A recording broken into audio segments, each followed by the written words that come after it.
Hi, welcome to Dean Park. I'm Dave. Back in 2011 when I got my hands on this house, I started planning Dean Park, the layout. And really, having left the hobby in my mid-teens, I had no exposure to super detailed models, DCC, or indeed building a layout from the ground up. Yes, I had childhood layouts that my dad constructed for me in the attic. However, I was pretty unsure as to what the latest thing in the hobby was. So I turned, like many, to YouTube. But back in 2011 there was only a small kind of group, a community, a club if you like, of layouts. And one of them that I stumbled across was Everard Junction. Now I'm sure you won't mind me saying this, but I must have bugged him for months with endless questions, from how to ballast, what track to use, how to weather the track, how to power the track, what dropper wires were, and generally how to use DCC. And to be fair to Richard, every single time he came back with an answer. So thanks for that, Richard. You probably kept me sane on more than one occasion. Having used Richard as a sounding board and the layout Everard Junction as a source of inspiration for years, I decided that I'd quite like to go and see the layout in person. However, much to my shock, and I'm sure many others, he ripped it up. But EJ2 is now well underway, so I made the point of going down and seeing that layout, and this obviously is what this video is about. Richard was the ultimate host. He took a day off his work. He couldn't have done more for us. He let us film, photograph and ask anything. So thanks, Richard. One good turn deserves another. You're welcome to Dean Park anytime, and I hope to see you up this neck of the woods sooner rather than later. Hope you enjoy the video. If you want to post any comments, please do so below. Please like the video, subscribe to the channel if you've not already done so, and the little icon in the bottom corner of the screen there allows you access to my channel to see all my previous uploads. In the meantime, enjoy the video.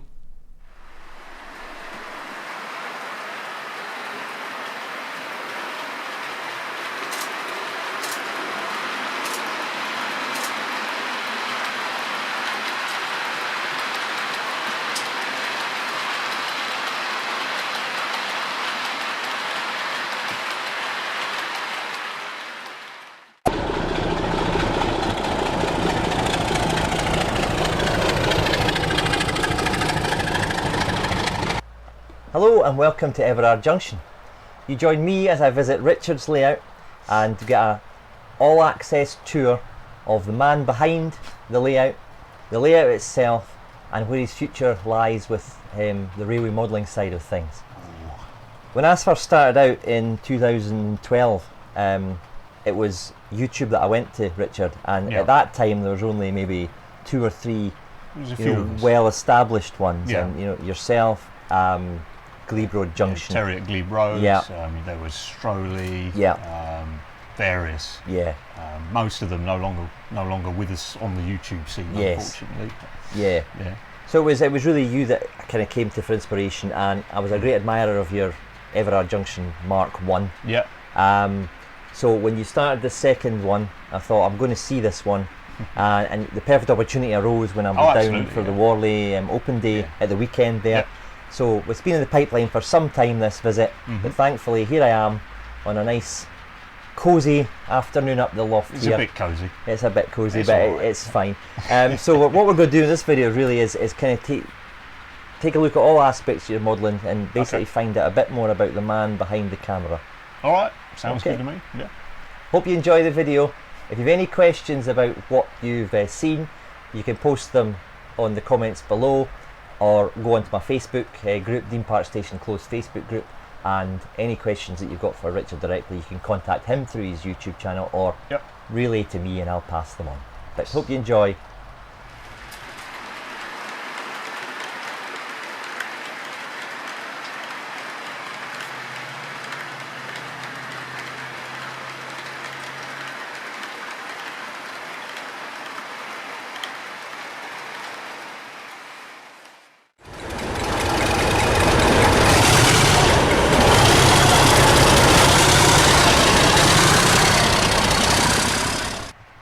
First off the bat, first question, that some of these questions, by the way, have come from my Facebook followers. I've asked them and you've told them, so they've come from them. So some are from me and some are from them.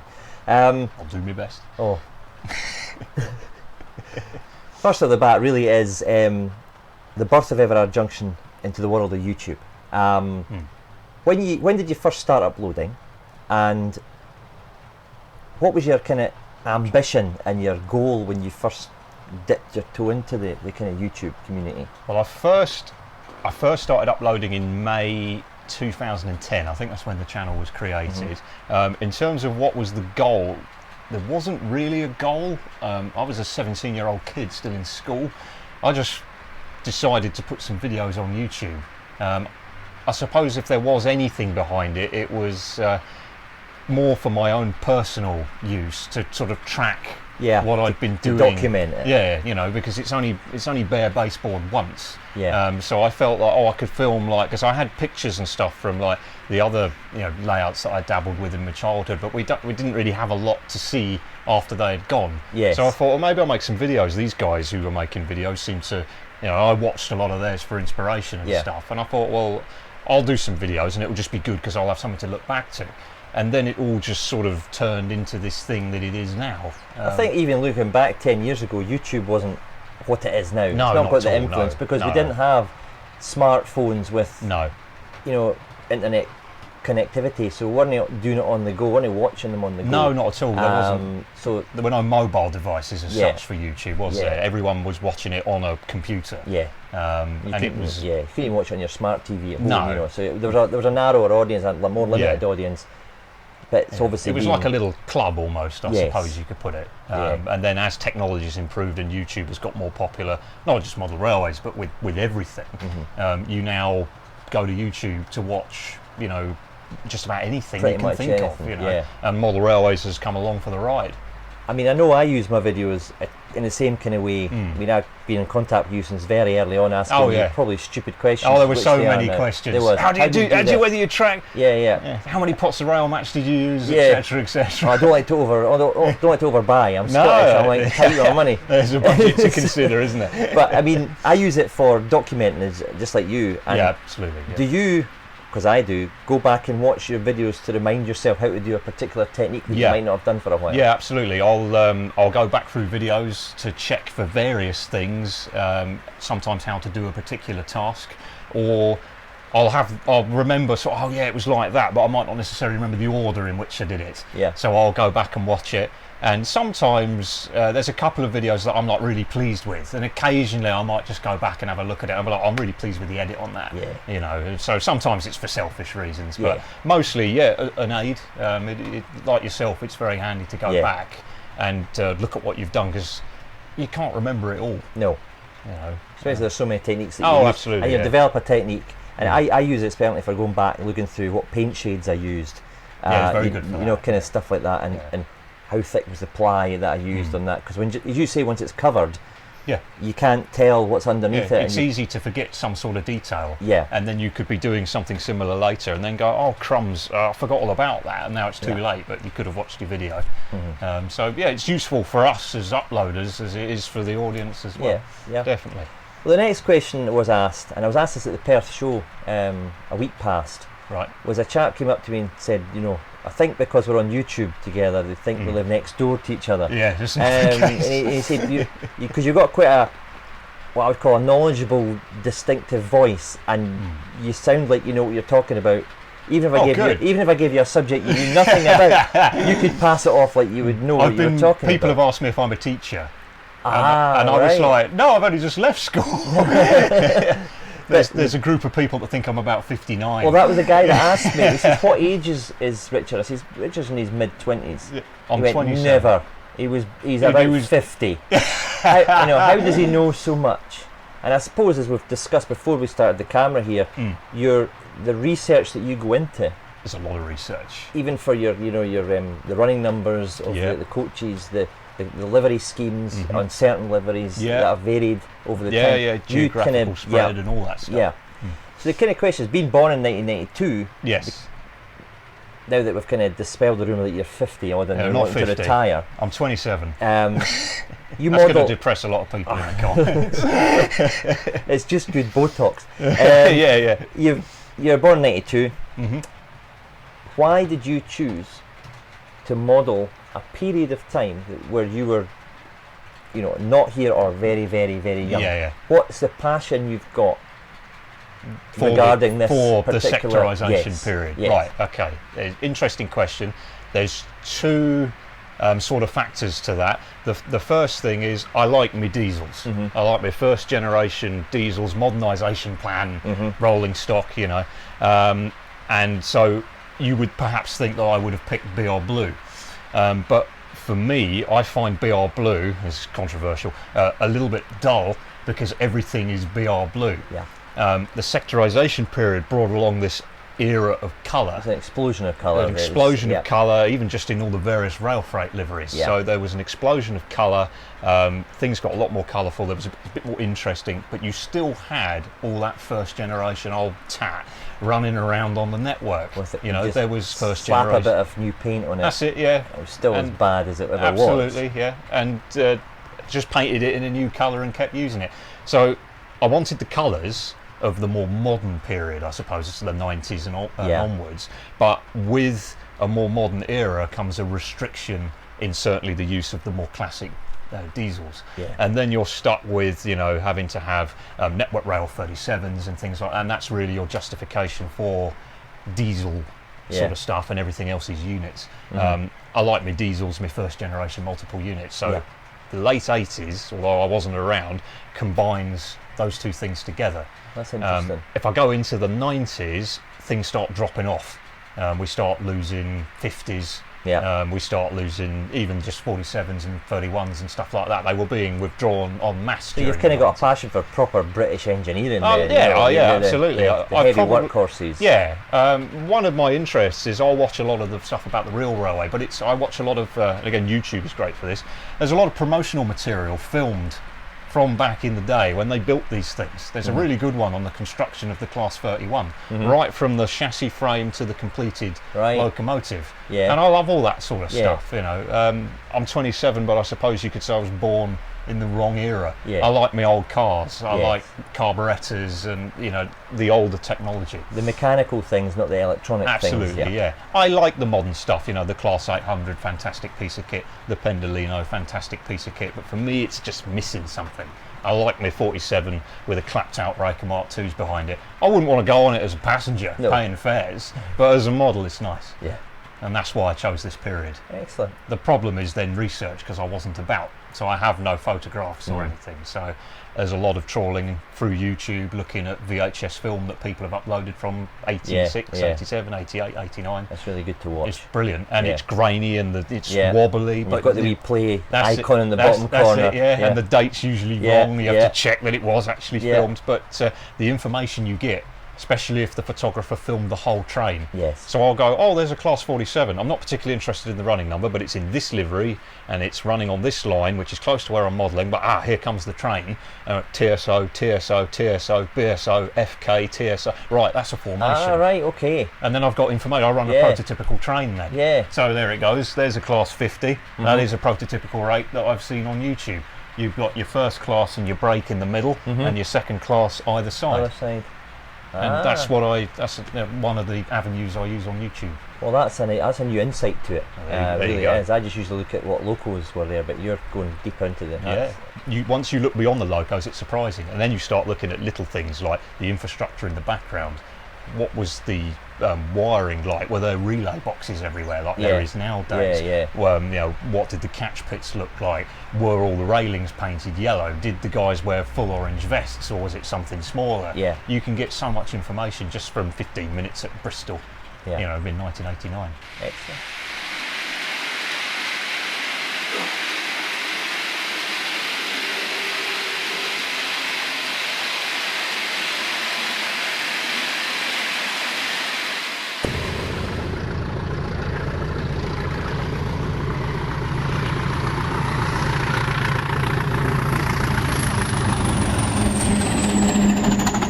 Right, Richard, I know you've mentioned it in the past on some of your videos, but some of the newer comers to YouTube might not know.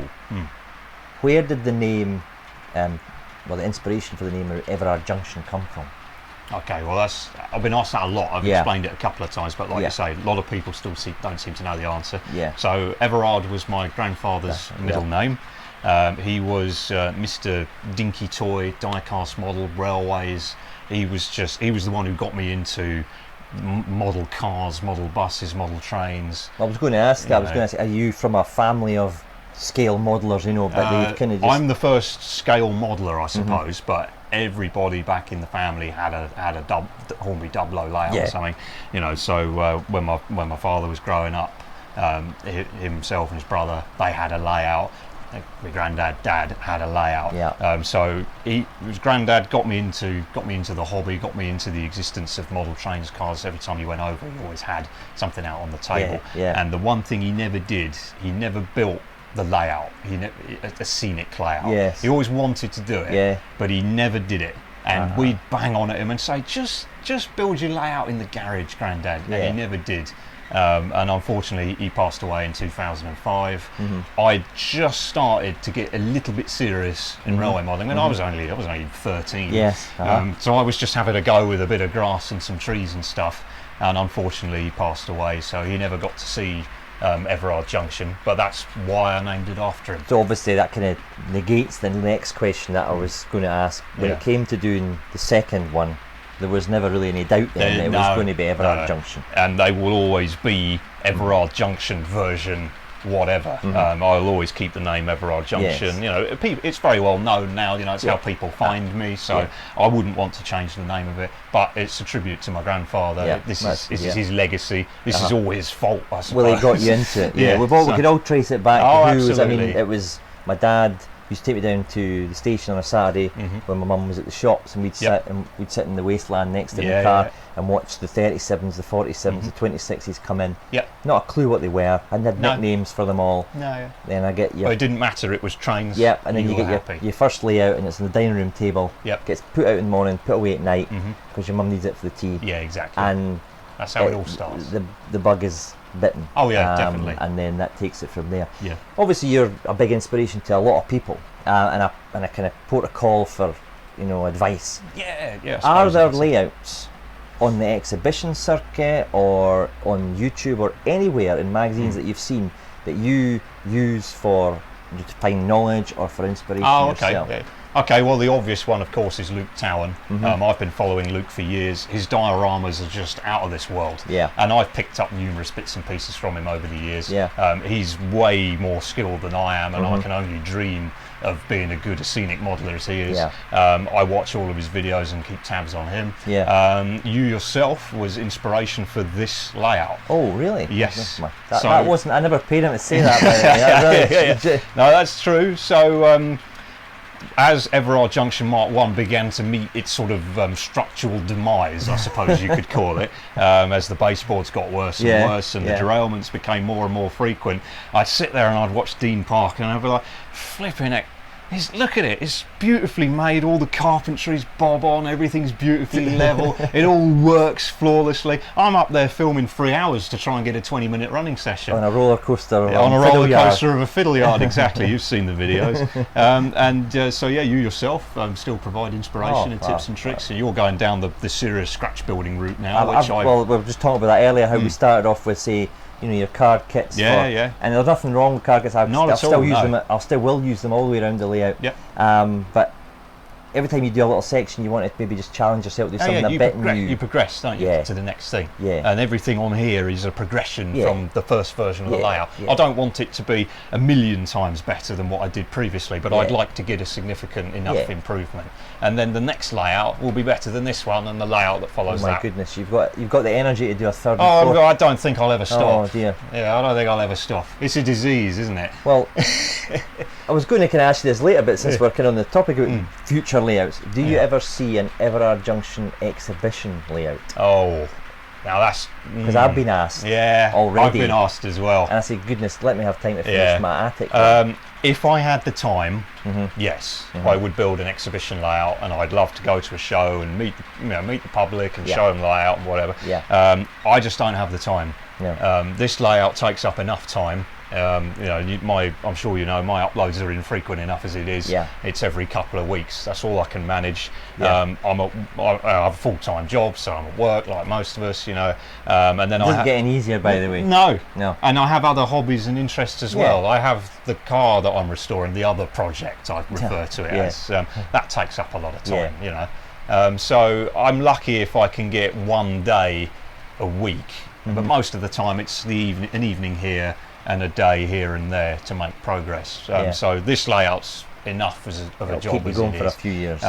Maybe one day I'll do an exhibition layout, but it's not an immediate. When you reach the actual age of 50, yeah, not perhaps the fictional then, one. maybe when I retire or something, we might do an exhibition layout. I'd like to challenge myself to build something that's portable, that is reliable, and portable, and can be robust, as you say, and be put together on site and run all day, and be admired by the public. Hopefully be admired if it's good enough. Well, watch this space then.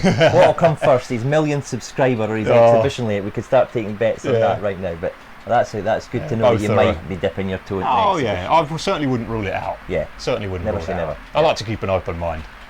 But it'll probably still be the 80s. Good. I like this era.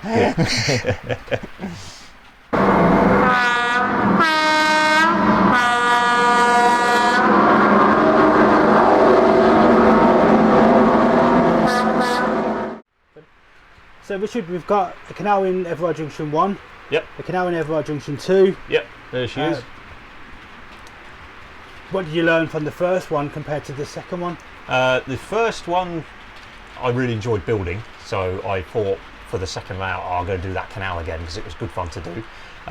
Lessons I learnt were, I used originally the Woodland Scenics realistic water, and at the time you could only buy it just as it was in a pot. You poured it in and then it dried through evaporation, and it took forever for it to dry, and it had a tendency to lick up the sides. Yeah, the sort of a...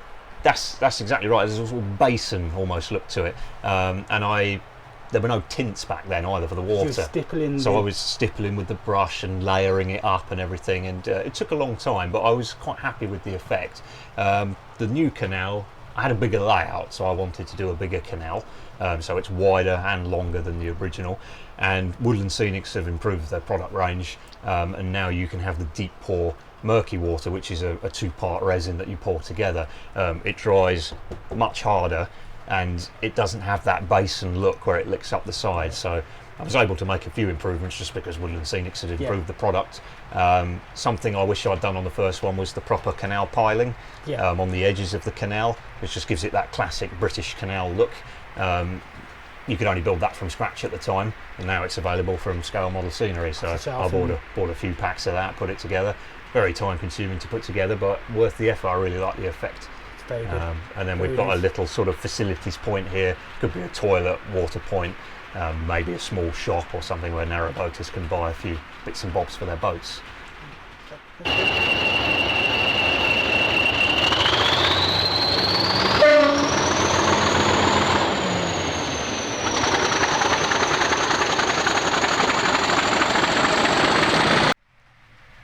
Okay, Richard, going back to 2015 when you appeared in the Hornby magazine under the heading Internet Sensation, 5 million views, obviously you got contacted from Mike at the Hornby magazine. What was your initial reaction when you got that email, phone call? It was shock. I thought maybe it would be nice to put Everard Mark 1 in the magazine if they were interested when it was finished. And he just sent me a message on RM Web and said, really like your layout, I'd like to feature it in the magazine. And I was just like, hang on, what? Really? It was a hoax. Okay, yeah, I was like, is this really Mike? Yeah. And it was, and he came round and did the photo shoot, and it all went from there. But it was a bit surreal, if I'm honest. I remember on the day the magazine was published, my sister sent me a picture of it in the shop, and she was like, look at you. And I was like, oh crumbs, I'm in flipping heck. Yeah. And I don't think I really got used to it. It just felt a bit strange. And then afterwards, I picked up more subscribers. I got lots of people saying they'd gone out and they'd bought the magazine, and some people were like putting it in like a glass case on the walls. Oh my goodness, that's slightly worrying. But it was a bit surreal, but it was amazing, to have it featured in a mag. Dave, you're actually in the magazine in 2016 as well, a couple of times. Yeah. So what sort of positive effects did you receive? Anything extra to that? Well, the same as kind of, Richard, where you get a wee kick in people being interested in your layout. positive spin-offs, I suppose. Kind of that's it. You're not really looking for it. It was kind of a bonus, wasn't it? Yeah, that you, absolutely. you I wasn't were there. expecting it. A proud moment, I would say. Oh, definitely. Because I was yeah. only scenically finished a quarter of my layout. Yeah. So I was quite surprised that actually that early that they wanted to come and see it. But it was after yourself that the kind of Facebook groups. I went on the Hornby Facebook group, and there's people. Well, if you've been to Everard, why don't you go to Dean Park? I felt really quite embarrassed. Like, I've not paid these guys to say it, you know. So it was positive. It gives you quite a bit of credibility as a modeller, and standing that you've been in a magazine, and Yeah, it's absolutely. quite a, I felt personally that it did give you a little bit of, give you a boost, and you thought, well, you know what, I must be doing something decent. It must be doing something right. Yeah. To get in a magazine. Yeah. And it puts a bit of pressure on as well, because now you have to continue looking like you know what you're doing. Definitely. And I'm still struggling to do that to this day. It looks like it. I'm trying. I'm trying. Pull your socks up, man. Yeah. Somebody said to me the other day, said my scenery needs work. And I'm like, yeah, we're all learning. Yeah. You know. every day is a school day. Yeah, absolutely. From that statement coming from somebody like you, we're still learning. That just tells everyone out there that everybody, you never stop learning. No, you never stop learning. No. Every project. Yeah, you learn something from every project, and the standards improve as you progress through the layout. Yeah.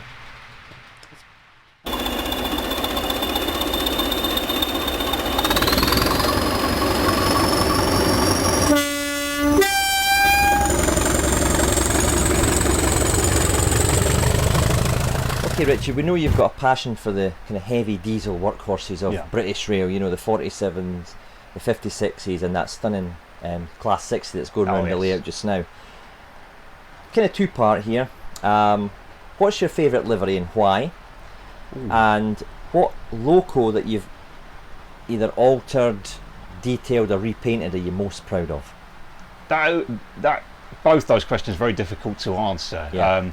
Livery, I'm always torn between NSE, classic toothpaste livery, or Intercity. I think they're both really smart liveries. Sort of depends sort of what time of the year you ask me or what mood I'm in as to which one I'd pick. If I had to come one or the other, I'd probably go with Network Southeast, the vibrant blue, especially the early version of the livery. Some people don't know there were two different versions of the blue. There was the early light blue that faded horribly, and then they changed it to the darker blue. The Network Southeast livery in its original form would probably be my favourite. And so what kind of loco then that you've either detailed or you've weathered, what are you most proud of your project? Probably one of the two Class 50s, because they're both full repaints in my favourite livery, and it is a very hard livery to get right when you paint it with all of the stripes and the various colours going on, etc. I suppose spinning off of that, rolling stock I'm most proud of would either be the Mark IIs, which are all complete repaints from blue grey into Network Southeast, because at the time they weren't available in that livery, or the HEA or HAA coal hoppers that I did all of the repainting and weathering to some years ago. They'd be my favourites. Okay. You've a few DMUs in the layout. Yeah. What is the next DMU to be added to the Everard fleet? I know where you're going with this. It's got to be the Bachmann Class 117. Yeah. It is an absolute must for anybody modelling the Great Western Main Line in this period. If you weren't going on a loco hauled service, you went on one of them. I'd like to have one in Network Southeast. Might try and justify two, because you can join them together for a failed loco. And they will complement my 121 bubble cars very nicely. So really looking forward to the Bachmann 117. That'll be. I know the 117. I used to go to university on the 117s in the mid 90s to the late 90s. Yes. When they shoved them up north. Yeah. And painted them in the kind of provincial ScotRail livery. That's right. Yeah. I'll have to kind of wait until they come out in that livery before I can justify sticking one up my end of the country. Yeah, you need the different colour, but they just got that. All the first generation DMUs, they just had that rattly personality, character, I suppose you'd call it. And I'm sure if you commuted them every day, you grew to hate them. But it's funny what time does, and suddenly 20 years later, people are getting nostalgic for these things they once hated. But I just find first generation DMUs particularly interesting. The whole idea of coming up with a more cost-effective piece of equipment to replace the very expensive steam loco with crew and raker coaches, to try and save at least some of Britain's more rural lines. So I've always had a soft spot for DMUs. Kind of moving on from the DMUs then, there's obviously a lot of new locos and rolling stock on the horizon, such as the new Class 45, Yep. the forthcoming 91 from Cavalex, Yep. and the impressive looking Class 66 from Hattons. Obviously, you know, a couple of them are out with your region There's and a lot of era. stuff on the way. As in a sense of locos, are you eyeing anything up that you're Oh, seeing? absolutely. So probably my biggest purchase for a long time will be the Dapol or Dapol, depending on your choice. Class 59 hopefully comes out the end of the year in the yeoman livery. Dapol are releasing a range of wagons to go with it, which I was sorely tempted by, but Accurascale have also announced the other type of wagons that they were often seen with, and I've yet to decide which route to go down, but there will be a 59 with a large rake of aggregate hoppers on the layout at some point in the future.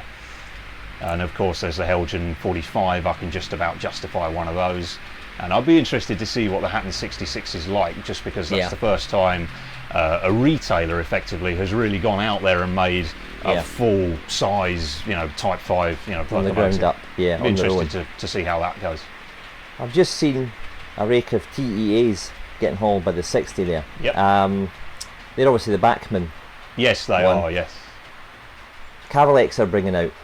You've just reminded me, yes. Are you in the market for them? I've ordered a set. I actually went and did a bit of research when they announced those, and first of all, when they announced them, they showed where they ran, and it looked like they ran through Reading, and I subsequently found several pictures of them when they were quite new behind a 60 in the Total. In the Total livery with the Trainload Petroleum Class 60. The detail is obviously quite a bit better than the TEAs that are currently on the market. So I, depending on funds, I'm certainly in the market for some of those. I think they'll look good with a nice subtle weathering to sort of reflect the newness of the wagon at the time. But it's at the end of the day, it's hauling petroleum, so I can do a bit of weathering on those as well. So yeah.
Before we kind of finish up the interview stage of this video, I want to ask you, we've all got our strengths, which many of them are from you are clearly on display here today. However, apart from double O gauge kryptonite, what are you nervous about, and what do you feel you're needing to improve and develop on? Okay, there's a couple of things. I have a habit of not fully finishing an area before moving to the next bit. I sort of go, oh, that'll do, and I'll move on to the next bit. And I'm trying to push myself to do those finer details and really, work on the scenery. I do have a tendency to get it to a certain point, and then I'll just move on to the next thing. And I think it's just because you pressure yourself to try and make progress on different areas. My wiring needs work. I can solder, but in terms of like management, color coding, I'm very loose and ad hoc. Yeah. So it's a red wire that goes into a black wire, that goes into a blue wire, Okay. and Those are things you wouldn't see on the layout, but for no, managing and but maintenance, I know you they're would- there, yeah. and they can be a problem. I've been pulled up on it in videos before. Right. They're like, "Oh, you've done this in your coaches, but the wires are all the same colour," and yes, they are. Yeah, okay. Does it work? Yeah, I need to work on my electronics. What I'm nervous about, I'd like to do some sort of automation on the layout. Now, whether that be Right. train stopping at signalling, or if some sort of way of managing the fiddle yard, or almost like hit and play, and the fiddle yard emptying itself out onto the layout in almost like a timetable, and then I get parking you, itself, yeah. and then the next train get comes you. out. I'd like to try and do that. Okay, yeah. I haven't got a clue No. how to do any of it, and there is a certain ask me. there's a certain element of nervousness. Very quickly, I was at a show about a year ago, and I was on the DCC train automation stand, Right. and they had a short baseboard, and the locos were doing all sorts of clever I know what manoeuvres you mean, I've and seen it, and yeah. manoeuvres, and they had a curtain around the bottom of this baseboard, and I was like, oh, this all looks excellent. And I picked up a few leaflets for various systems, and I thought, I wonder what's really going on under there, and I pulled the curtain up and looked underneath the baseboard, and there was a 5-port network switch for like IT Right. underneath the baseboard, and I was like, oh crumbs, this is more complicated than I Put thought the it curtain was. down and just Yeah, so walk away. I'd like to experiment with making the electronics on the layout more complex, but I'm not sure how to go about it, and it is perhaps a little bit frightening. Cool. Well, We're all learning. there's no rush. Didn't know. You know, I'm probably opposite from you in that I get stick for finishing, focusing on one thing until it is done, and then Yeah. moving on into. You're not making much progress. Yeah, and then people accuse you of you'll not. get the same for. Yeah, I get the you've whole. not finished that off yet. Yeah, they're like, oh, that doesn't look all that good, and it's like, yeah, well, it's not finished, and I'm like, well, maybe I should have made it clear that I'm going to come back to this area and that it wasn't finished. Yeah. And then there's always the when's the next video, which I suppose compounds the nature of moving on to the next bit, perhaps a bit prematurely. It's what I mentioned in one of my videos recently. It's the balance between what comes first, the layout or YouTube side of the layout. Absolutely, yeah. And sometimes the balance can be flipped in the wrong direction. Absolutely. You become pressured, and it's a good thing. Yeah. To push you on, because pressure's a good thing. But Oh, absolutely. sometimes wait, who am I doing this for? Yeah. I need to sort my layout before I start making videos, because the people will pressure. slate you for a poor video then. Yeah, and people accuse you of doing a video for the sake of it. Yeah. The pressure can certainly get you. My rule has always been, this is my hobby.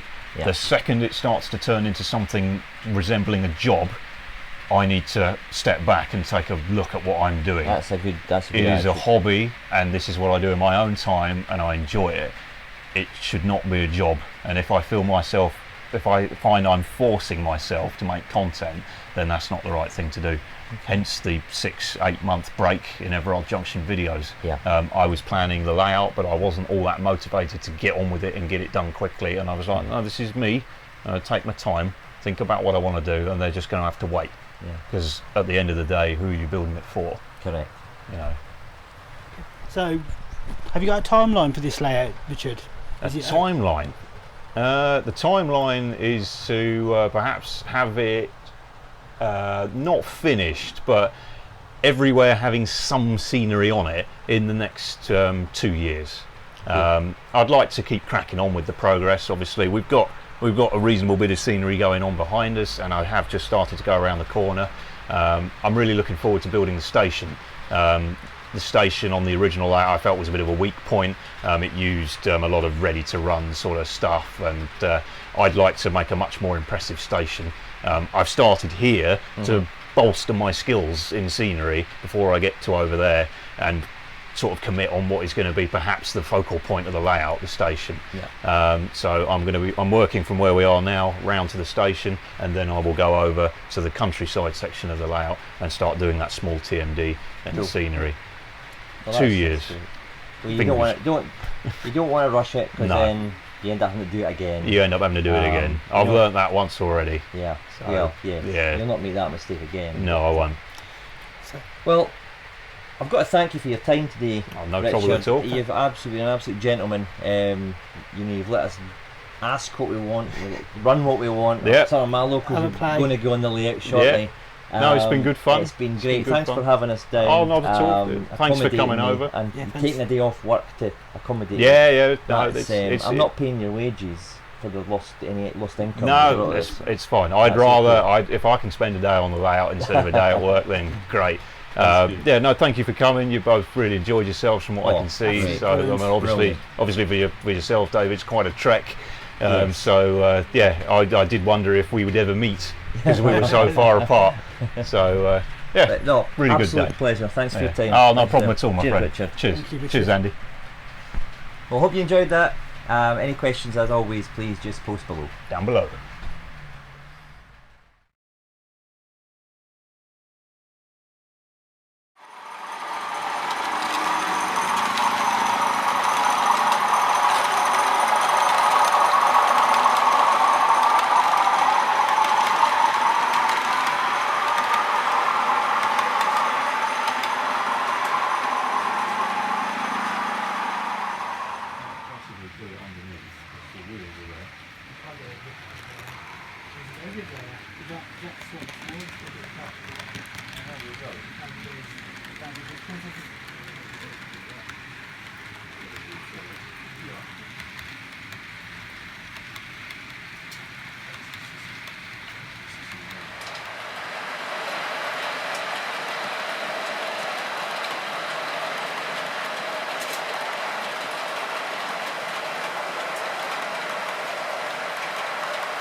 Thanks, Richard.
Hi, welcome to Dean Park's. Oh no, that's not wrong. That was bad. I'm loving this. Hi. Eh? I thought I was bad. Oh God, it's the heat. It's the heat. It is warm. Hi, you join me, Dean Park Station, at the country's most popular and envied layout. That's a bold statement. I know, it's a big one. Everard Junction, like, needs obviously no introduction. Hello again. Hello again, yeah. It's me again. It's you. He's been let out. Obviously, when I started back in the hobby in around about 200. Oh shit! Shit, I'm terrible. Is that still running? Just leave it on. Start again. You can edit that. Yeah, I'll leave that out. Hello and welcome to Everard Junction. Today you join. Is it recording? Jesus! I'm not touched it. Still recording. I got that. I got that. I'm putting my camera on in the corner for some of this. You can't miss an opportunity. This is going at the end of something. Cut. Where's my battery running out when I need it? Oh dear. Okay, Richard. Moving on to the Hornby magazine publication of 2015. Yes. That's going back a bit now. Yeah. The heading on it was internet sensation. I remember at the time it said 5 million views, and that was back then. Yeah. Count. I don't know how many million you've got now, but it's probably 13, 14, I think. But I couldn't tell you, to be honest. The internet sensation in your class 40 coming around the elevated curve. Class 50. Start that again. Well, I hope you enjoyed that video and the outtakes. Let's just say I've developed a kind of block when it comes to doing the opening shots of a video. When I get into my stride, we're okay, and I think we did most of the rest in one take, which was reassuring considering the heat up the attic was starting to get to us by the end. But thanks to Richard for asking me to come along and for keeping me hydrated on the day, and also for allowing me to take photos and basically get access to all parts of the layout. It is as good in person as it is on the screen, and it's refreshing to hear Richard say that he's not an expert in everything. He doesn't do everything perfectly. He's still learning, and there's areas where he feels he needs to develop. I'm sure we all can share with that sentiment. None of us are the finished article. None of our layouts are perfect. The next part of the layout will be better than the last part, and so on and so forth. We're not celebrities. We're not here to push our views on others, and it's great to see Richard developing his skills from his last layout onto this one. If you have any questions, as I said earlier, please do post them below. But in the meantime, thanks for watching. Take care. See you soon.